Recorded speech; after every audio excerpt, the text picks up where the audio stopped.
Abisada sa inyong lahat. Ano ang piging na ito?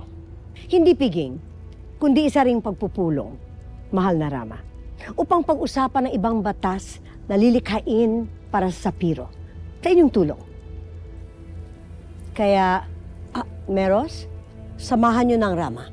Masusunod po, Punong Konseho. Ngunit bakit ako lamang?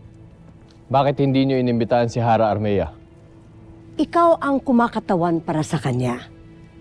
Kaya hindi ko na naisip na abalahin pa ang Hara.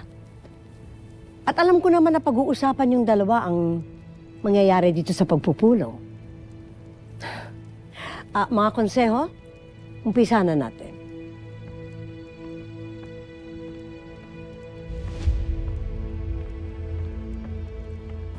Magsiupo na tayo.